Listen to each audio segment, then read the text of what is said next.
plutôt vous parler des traités de libre-échange que la Commission européenne est en train de négocier. Parce que ces traités sont un vrai danger pour la gestion publique de l'eau en Europe. Donc le premier traité que je vais vous présenter, c'est un traité entre l'Union européenne et le Canada. Donc la Commission européenne négocie depuis 5 ans, dans le secret le plus total, avec le Canada. Et le 26 septembre 2014, le texte consolidé du traité, donc de CETA, a été rendu public. C'est la première fois qu'on avait accès à un document public. La Commission européenne est en train d'effectuer ce qu'on appelle le contrôle de légalité, c'est-à-dire vérifier que le traité est compatible avec l'ensemble de la législation européenne. Et ensuite, le traité définitif devra être ratifié par le Conseil, par le Parlement européen, mais aussi par les parlements nationaux. Alors, pourquoi les parlements nationaux vont être consultés, vont devoir voter? Eh bien, parce que CETA est ce qu'on appelle un accord mixte. Le commerce international est la compétence de l'Union européenne. Le Conseil et le Parlement européen vont ratifier la partie commerce international du traité. Par contre, l'investissement, c'est une compétence qui a été gardée par les États européens. Et donc, il va falloir aussi une ratification des parlements nationaux. Donc, si le Conseil européen, le Parlement européen ou le Parlement national ne ratifie pas le traité est rejeté. Le Conseil européen va très probablement adopter le traité. Le Parlement européen aussi, parce que majoritairement, les parlementaires sont favorables au traité. En Italie, les seuls parlementaires européens qui sont opposés clairement au traité, c'est le mouvement 5 étoiles. Au niveau des parlements nationaux, il y a un gros problème pour la Commission européenne, c'est qu'il y a au moins un parlement qui va s'opposer à CETA, c'est le Parlement grec. Donc maintenant, je vais commencer à analyser le traité.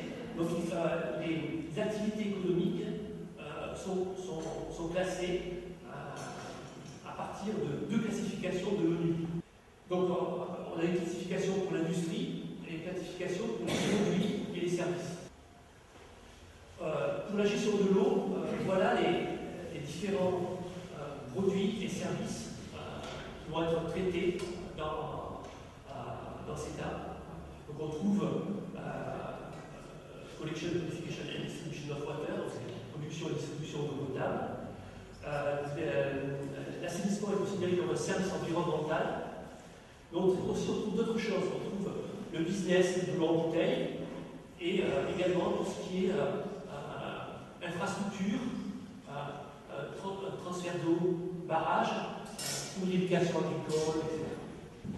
Alors il y a un article dans CETA qui présente les droits et obligations concernant l'eau. Donc tout le texte est en anglais, donc je vais vous analyser les différentes parties de l'article. Donc la première partie de l'article indique que l'eau, dans son milieu naturel, n'est ni un bien, ni un produit, et que cette eau n'est pas concernée par le traité, sauf exception. Donc ça veut dire que l'eau, dès l'instant où elle est relevée du milieu naturel, elle devient un bien et un produit. Donc c'est compatible avec la directive cadre sur l'eau qui dit la chose suivante: l'eau n'est pas un produit commercial comme les autres. Ce qui veut dire que c'est un produit commercial qui a des caractéristiques particulières. C'est aussi compatible avec ce que l'Union européenne appelle les services économiques d'intérêt généraux.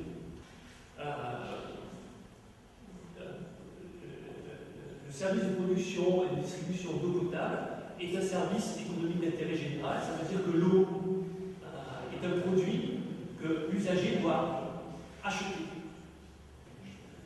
Donc, concernant l'exception de l'eau dans le milieu naturel, lorsque l'eau est dans le milieu naturel, elle devient un bien et un service uniquement dans le cadre de l'économie verte.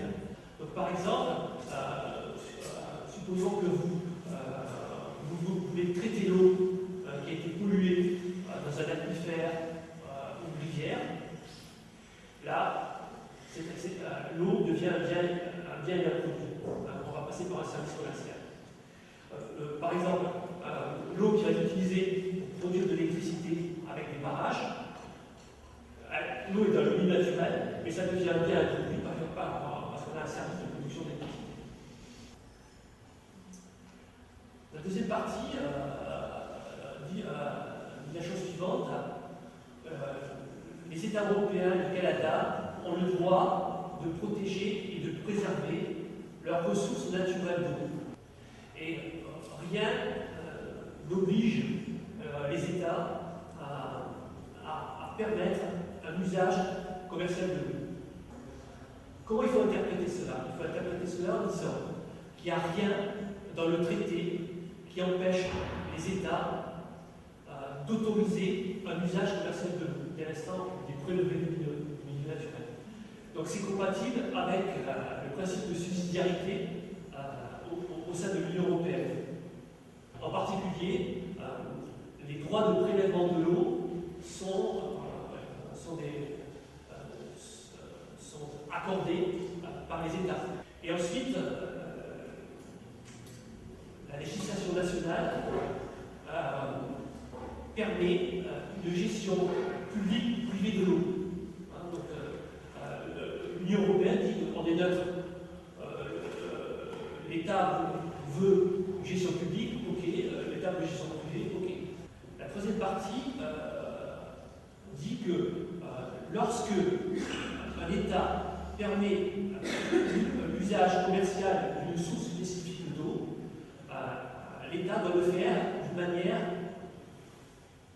cohérente avec le traité. Cette troisième partie pose problème en termes d'interprétation parce qu'on ne sait pas ce que c'est qu'un usage commercial d'une source spécifique d'eau. Donc au niveau du mouvement européen pour l'eau, on travaille avec un certain nombre de juristes allemands, espagnols, français pour essayer de comprendre qu'est-ce que ça veut dire. Une interprétation que je propose avec d'autres, c'est que dès l'instant où l'eau est prélevée du milieu naturel, eh bien, il y a tous les mécanismes du traité qui s'appliquent dessus. En particulier, deux mécanismes dont je vais vous parler par la suite qui sont extrêmement dangereux. Un mécanisme qui s'appelle l'ISDS et un autre mécanisme qui s'appelle la coopération réglementaire. Alors, il y a aussi dans le traité deux listes qui indiquent les réserves que l'Europe et le Canada vont appliquer pour les différents services et produits. Voilà les réserves qui sont indiquées pour le service de production et de distribution d'eau potable. Donc il y a deux réserves, une réserve sur l'accès au marché et une réserve sur le traitement national. Donc il y a beaucoup de gens qui disent c'est très bien parce qu'avec ces deux réserves, on est protégé. Nous, on pense que ces deux réserves ne sont pas suffisantes. En particulier, il n'y a pas une réserve sur la nation la plus favorisée. Donc, qu'est-ce que ça veut dire concrètement? Si le Canada décide de donner l'accès à l'eau à une entreprise européenne, et avec un traitement identique aux entreprises canadiennes, eh bien l'Union européenne a l'obligation de réciprocité. L'Union européenne a l'obligation de donner les mêmes avantages à une entreprise canadienne. Les entreprises canadiennes les mêmes entreprises, c'est les mêmes multinationales, puisque Suez, Veolia, Thames Water, Aqualia, les entreprises européennes ont des filiales au Canada. Pour le service assainissement, il n'y a aucune réserve. D'accord ? Donc ça va être donné aux multinationales. La seule réserve qui a été donnée, c'est la réserve d'accès au marché uniquement pour l'Allemagne. L'Allemagne a réussi à obtenir cette réserve. Il y a un gros problème dans le traité Union européenne-Canada de compatibilité avec les directives européennes. Donc voilà les trois directives qui sont impactées par le traité. En particulier, il y a une directive qui s'appelle la directive concession. Parce que cette directive a un article qui exclut le secteur de l'eau des mécanismes de concurrence et de mise en marché. Maintenant, je vais terminer en parlant de deux mécanismes qui sont terrifiants. Le premier s'appelle l'ISDS. Donc l'ISDS, c'est un mécanisme qui permet à des investisseurs étrangers de faire appel à un tribunal spécial privé lorsque l'entreprise privée considère que l'État, la collectivité locale et territoriale va à l'encontre de ces investissements. On a déjà des exemples des effets néfastes de l'ISDS. Par exemple, en Égypte, Veolia, qui gère l'eau dans plusieurs villes d'Égypte, a attaqué le gouvernement égyptien, l'État égyptien, devant un tribunal ISDS, parce que le gouvernement égyptien a augmenté le salaire minimum, et que ça a diminué la rentabilité de leur contrat de gestion. Le deuxième mécanisme s'appelle la coopération réglementaire.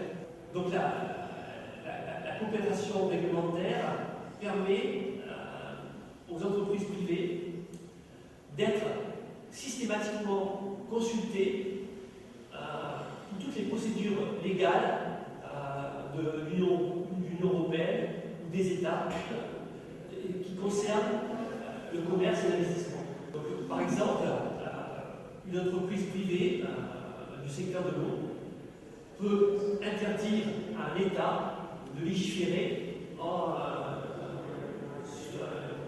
contre la gestion privée des services de l'eau. Prenons l'exemple de l'Italie. En Italie, on peut avoir une gestion publique, une gestion privée de l'eau. Supposons qu'il y a un gouvernement italien qui décide d'arrêter la gestion privée, d'avoir une gestion publique. Eh bien, les entreprises privées, Veolia, Suez, etc., diront vous n'avez pas le droit. Il y a un autre exemple qui est très parlant pour vous, c'est l'exemple que je vais faire en italien. Si l'Italie avait mis en place un mécanisme de coopération réglementaire, le référendum italien n'aurait pas pu avoir lieu. Il aurait été interdit. Voilà, j'en ai terminé pour le CETA, le traité entre l'Union européenne et le Canada. Pour les autres traités, je ne vais pratiquement rien dire. J'ai juste indiqué quels sont les traités. Donc l'autre traité très important s'appelle le TTIP. C'est un traité entre l'Union européenne et les États-Unis. Donc il y a eu déjà 9 rounds de négociations, dont un round sur les services. Tout est secret. Donc on pense que les services liés à la gestion de l'eau seront traités de la même manière dans le TTIP que dans le CETA. Actuellement, les négociations sont bloquées autour de l'ISDS. Il y a deux autres traités dont personne ne parle, des traités de libre-échange entre l'Union européenne, le Maghreb et le Machrek. Et puis, il y a également un autre traité entre l'Union européenne et l'Afrique de l'Ouest. Dans ces deux traités, l'ensemble des services publics, pas seulement l'eau, vont être livrés